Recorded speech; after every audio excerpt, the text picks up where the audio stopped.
Hi అండి, welcome back to my channel. నేను మీ స్వాతి. ఈరోజు రెసిపీ ఏంటంటే పిజ్జా అని పెసరపప్పు చూపిస్తుంది అనుకుంటున్నారా? ఇక లేట్ చేయకుండా వీడియోలోకి వెళ్ళిపోదాం. దానికంటే ముందు మీరు ఛానల్ ఫస్ట్ టైం చూస్తున్నట్టు please like, share and subscribe. Recipe కోసం 1 కప్ పెసరపప్పు తీసుకోవాలండి. దీన్ని నీట్గా వాష్ చేసుకొని 1 గంట లేకపోతే 2 గంటలంతా నానబెట్టుకోవాలి. ఎంతసేపు అంటే ఇప్పుడు పప్పు చూసారా, నేను ప్రెస్ చేస్తే ఇలా అయిపోవాలి, ఇలా ఇరిగిపోవాలండి. అంత మంచిగా నానిపోవాలి మనకు పెసరపప్పు. అలా అయితేనే మనకు పిజ్జా బేస్ అనేది చాలా బాగా వస్తుంది. పిజ్జా బేస్ అని కూడా అంటున్నాను కదా, అదే అండి దీంట్లో ట్విస్ట్. పెసరపప్పుతోనే బేస్ రెడీ చేసుకుంటున్నాం మనము. నార్మల్గా మనం గోధుమ పిండి అవన్నీతో కాకుండా, మైదా పిండి కాకుండా పెసరపప్పుతో బేస్ చేద్దాం. దీన్నైతే ఫస్ట్ నానినాక పెసరపప్పుని ఒక మిక్సీ జార్లోకి ట్రాన్స్ఫర్ చేసుకొని మనకు రుచికి సరిపడా ఉప్పు, అలాగే 4 నుండి 5 వరకు పచ్చిమిర్చి, అలాగే కొద్దిగా అల్లం ముక్క. బేస్ అనేది టేస్ట్ రావడానికి ఇలా మిక్సీ పట్టుకోవాలి.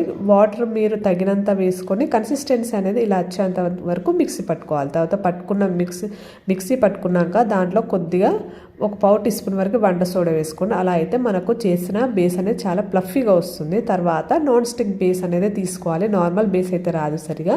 నాన్ స్టిక్ అనేది తీసుకొని మన బేస్ అనేది ఇలా పిండి 2 స్పూన్స్ వరకు పిండిని వేసుకొని బేస్ అనేది ఇంత లావుగా రావాలంటట్టు చూసుకోండి. బేస్ కదా, పిజ్జా బేస్ అనేది ఎలా ఉండాలో మీ అందరికి తెలిసి ఉంటుంది కదండి.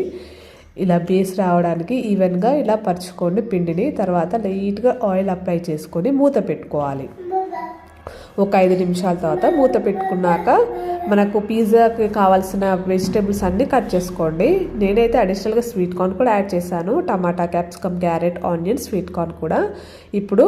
ఇప్పుడు మనకు బేస్ అనేది ఉడికిందా లేదా అనేది కింద వైపులో చూసుకోవాలండి. మూత తీసి నేనైతే ఒక 5 నిమిషాల పాటు అలాగే ఉంచి తర్వాత చూశాను బేస్ అనేది మనకు కింద బేస్ అనేది కాలిందా లేదనేది. మనకు లైట్ గోల్డెన్ కలర్ అవుతుంది. తర్వాత దాన్ని రివర్స్ చేసుకోవాలి. రివర్స్ చేసుకొని ఇప్పుడు ఫ్లేమ్ అనేది ఆఫ్ చేసుకొని పెట్టుకోండి. మనకు పిజ్జా బేస్ రెడీ అయింది. నెక్స్ట్ ప్రాసెస్ ఏంటంటే సేమ్ మనం మిగతా ప్రాసెసే. టమాటా సాస్ వేసుకొని, టమాటా లేకపోతే మీ దగ్గర పిజ్జా సాస్ ఉంటుంది కదండి, పిజ్జా సాస్ వేసుకొని, చీజ్ స్లైసెస్ ఉన్నాయి కాబట్టి నేను వేసాను. మీ దగ్గర మార్జిల్లా చీజ్ ఉంటే అది వేసుకోండి. తర్వాత నెక్స్ట్ మన వెజిటేబుల్స్ అన్నీ వేసుకోవాలి వీడియోలో చూపించినట్టు. తర్వాత మనము సేమ్ మన పిజ్జా ఎలా బేక్ చేసుకుంటామో అదే ప్రాసెస్ అండి. సేమ్ మిగతా అంతా సేమ్. తర్వాత ఒరగానో ఉంటే ఒరగానో, మీ దగ్గర చిల్లీ ఫ్లేక్స్ ఉంటే అవన్నీ వేసుకోండి. నేనైతే కింద పేనం పెట్టుకొని పైన బేక్ చేసుకున్నాను. ఒక 10 మినిట్స్ వరకు. మనకు ఆల్రెడీ మనకు చీజ్ అనేది మెల్ట్ అయిపోయింది. నేను తీసేసాను. ఇలా కట్టర్తో కట్ చేసుకొని వేడిగా సర్వ్ చేసుకుంటే అంతే అండి. చాలా టేస్టీగా ఉంటుంది. ఇది కూడా ఒకసారి మీరు కూడా ట్రై చేయండి. చాలా హెల్దీ కూడా, పెసరపప్పు కదండి. మీరు కూడా ఒకసారి ట్రై చేసి ఎలా వచ్చిందో నాకు కామెంట్ చేయండి. Thank you so much for watching.